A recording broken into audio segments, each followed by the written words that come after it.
How to stop saying sorry when you're speaking English. I have a confession to make. On my way to record this video this morning, I was walking along the street as I normally do. It was busy, but not too busy. And as I walked down the street, someone bumped into me and I automatically apologised. Oh, sorry, I was not to blame. It was not my fault. The other person was looking at their phone and we clashed shoulders.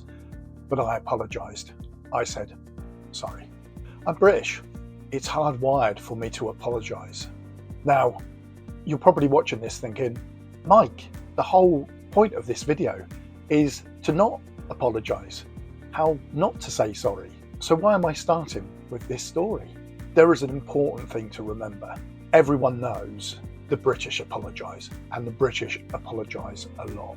As I said, it's hardwired. It's culturally appropriate. It's something that we do. Now, the important thing for you is to remember, as a speaker of English as a second language, the same rules don't apply. I know that sounds a little unfair. It's true. When you apologise speaking English as a second language, so when British people apologise, it does land as politeness, and it's culturally appropriate. There is a subtle difference when you're speaking English as a second language. The same criteria do not apply. You may be seen as being uncertain, of not knowing what you're saying. And today we aim to fix that. I'm Mike Fox, a professional English coach, a careers guidance counsellor, and a psychology graduate. I'm also a person who will apologise when someone walks into me. If you're new here today, welcome. This video builds on the two previous videos, and you may want to go back and have a look at them. I talk about confidence. So today we're talking about sorry, and we'll be looking at the British sorry in comparison with the professional sorry. And I say that as someone who has studied psychology, and not just as someone who apologises a lot. I even apologise to the furniture when I bump into it. A recent YouGov policy found that British people apologise far more often than Americans for everyday situations like sneezing, interrupting someone, or having something to say. We are sorry reflexively. It's automatic, almost unconscious. For me, that runs a little deeper. I worked in customer service for 25 years, and in customer service, we were encouraged to apologise as much as possible to build rapport with customers. And again, in that context, there is another nuance to consider. Today, we're mainly considering speaking English in a professional environment, like a meeting or a presentation. Linguists have a name for what we do in Britain, and they term this negative politeness. British culture is not the only culture where this exists. It's also evident in Japanese culture. Our social norms are built around cohesiveness, avoiding impositions, smoothing over friction, and keeping the peace. It's not really an apology. It's a way of saying, I'm aware of you, I respect you, and I mean no offence. In British culture, this works perfectly. Everyone knows the code. But here's where it gets interesting for you. When you're a non-native speaker of English working in an international environment, or you're working with British or American colleagues, you are not operating within that cultural code. You're operating in a neutral, international, more professional context. And in that context, sorry doesn't mean the same thing. Research on second language learners found something really interesting, truly fascinating. People learning English tend to transfer their home culture's norms into the communication of English professionally. If your first language and culture uses an apology as a term of deference and respect, you will naturally bring this into your English speaking. But the effect in an international professional setting can be different. What feels like politeness to you can be read as uncertainty by your colleagues. What feels like an apology, what feels like respect, can be seen as a lack of confidence. And what feels like consideration can actually be undermining your authority. And that's the gap we'll be closing today. The 3 types of sorry. In my coaching work, I see 3 distinct patterns of over-apologising, and each one has a simple, natural replacement without sounding rude. Let's go through them. Type 1 I called a pre-emptive sorry. It's the sorry you say before making a point. You want to soften the point that you're going to make, not be seen as being rude. The British do this all the time. And it sounds like this. Sorry, I just wanted to say. Sorry, I think maybe. Sorry, Could I just add something here? Now, I understand why this happens.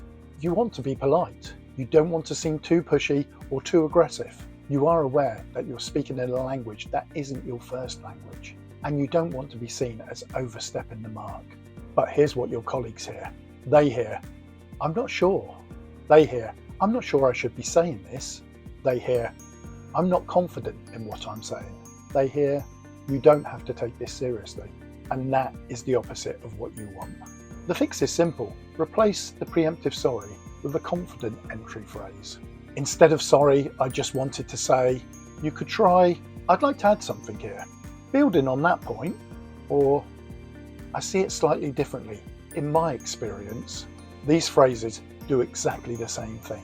They signal that you're about to speak without the self-undermining effects of the preemptive sorry. Practice saying them out loud so that they come naturally to you when you're in a meeting. And I'm sure you will notice the difference in how you are received in meetings. You will sound more confident. Type 2 is the permission sorry.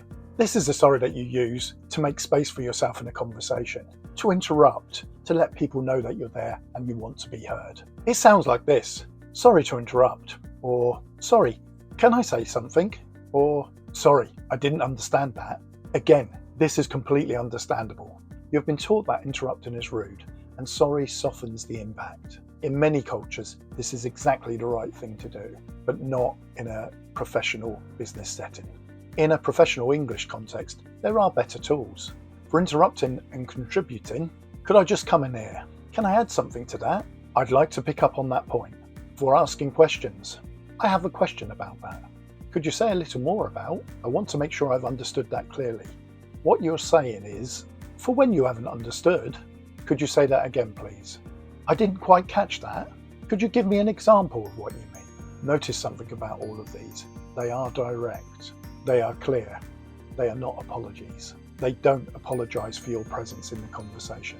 And here's the counterintuitive truth. Asking direct, clear questions without apologising actually makes you look more engaged. You're not being rude, you're being professional. The third type, and my personal favourite, is the filler sorry. This is the sorry that has completely lost its meaning. Used as a default response when you are surprised, confused, or you're looking for time. It sounds like, "Sorry?" Just that. One word, a slight rise in intonation. Said when someone asks you something unexpected, or you need a moment to process. Now in British English, "sorry" is used completely normally, and nobody thinks anything of it. We use it constantly. But for non-native speakers, defaulting to "sorry" as your response to confusion can compound the impression that you are confused, that you're uncertain, especially if you've been opening sentences with "sorry" all through the meeting. The alternatives are easy and more assured. "Could you repeat that? I didn't catch that. Could you say it again? Pardon?"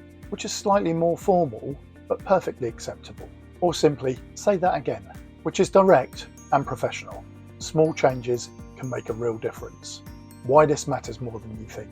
I want to take a moment here to go a little bit deeper, because this isn't just about swapping phrases. There's a psychological concept called linguistic self-preservation. The idea that the words we use don't just communicate information, they communicate how we see ourselves, and crucially, they shape how others see us. When you habitually open your contributions with "sorry," you're not just being polite, you're presenting yourself as someone who needs permission to speak. Over time, in meeting after meeting, call after call, that presentation accumulates power. It becomes your professional identity in the room. The good news is that this works in reverse too. When you begin to replace "sorry" with confident entry phrases, something interesting happens. Not only do your colleagues begin to perceive you differently, you begin to perceive yourself differently.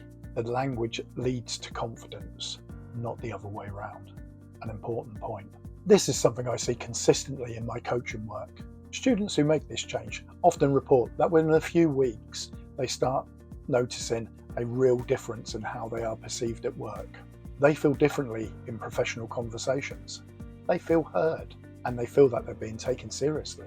And it's not because their English has changed, it's because the story that they're telling about themselves is different, more confident, more professional. And there's something else worth naming. Many of my students come from cultures where deference and humility are deeply valued. where putting yourself forward too confidently is seen as arrogant and disrespectful.